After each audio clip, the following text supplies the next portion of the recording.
सभी मित्रों को प्रेम भरी राधे राधे। आज मैंने एक व्याख्यान सुना, शायद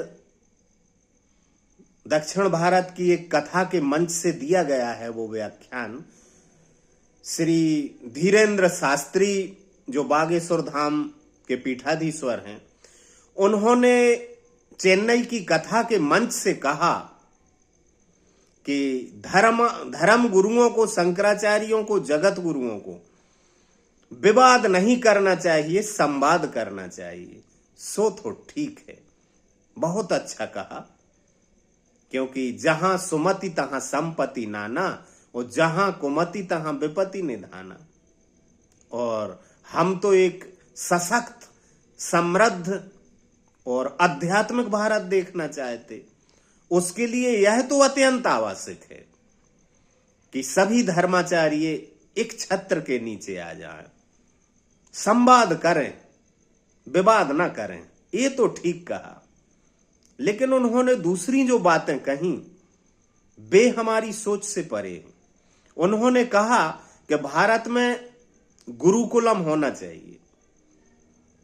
गुरुकुलम शब्द संस्कृत का शब्द है, गुरुकुलम होना चाहिए।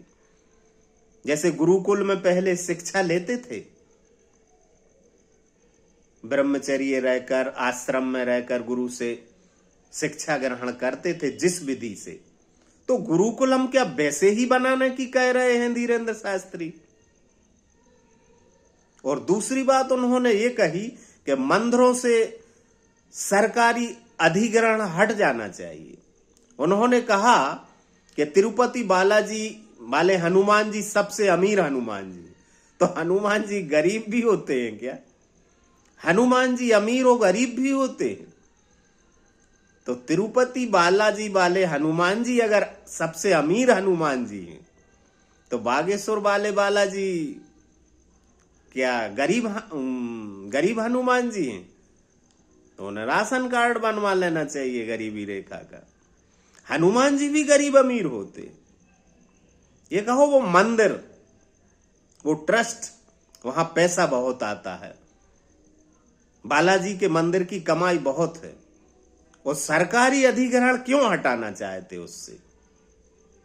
ये तो आप लोग समझना, या बुद्धिजीवी जानते होंगे। मैंने तो सुना, तो मुझे थोड़ा लगा ऐसा कि बोले, ऐसा क्यों बोला उन्होंने कि सरकारी अधिग्रहण हट जाना चाहिए मंदिरों से?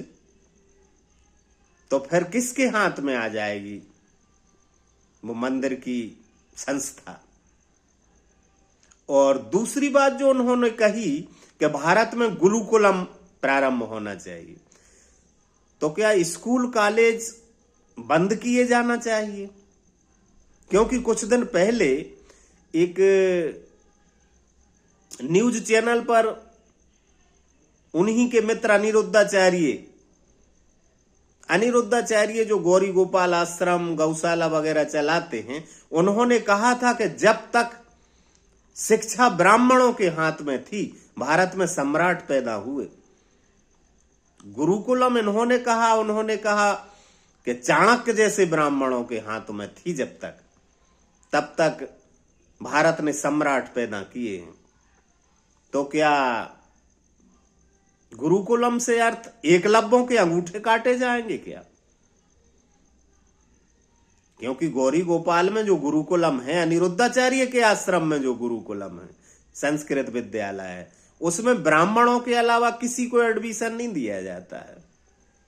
तो गुरुकुलम जब होंगे तो गुरुकुलम से जो शिक्षा प्राप्त होगी उसमें क्या ब्राह्मणों का एकाधिकार होगा, या सबको शिक्षा दी जाएगी वेदों की, उपनिषदों की?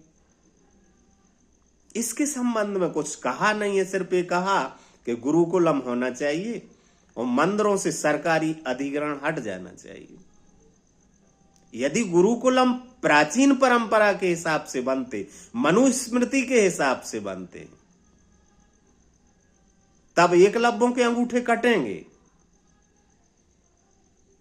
फिर भेदभाव होगा। क्या यह संभव है भारत में? और उन्होंने कहा कि यात्रा निकालेंगे और हिंदू राष्ट्र बनाना भारत को, तो हिंदू राष्ट्र बनना क्या संभव है? 99% तो असंभव है, क्योंकि हिंदू राष्ट्र बनाना है तो संविधान में फेरबदल करना पड़ेगा। और संविधान में फेरबदल करने के लिए क्या सब राजी हो जाएंगे? वामपंथी राजी हो जाएंगे? मुसलमान राजी हो जाएंगे क्या? बौद्ध राजी हो जाएंगे क्या? जो वो कह रहे हैं कि देश गृह युद्ध की ओर जा रहा है, अगर हिंदू राष्ट्र की जिद की तो गृह युद्ध छिड़ भी सकता है। भारत की अर्थव्यवस्था डगमगा सकती है। क्या धर्मनिरपेक्ष राष्ट्र में कोई दिक्कत है?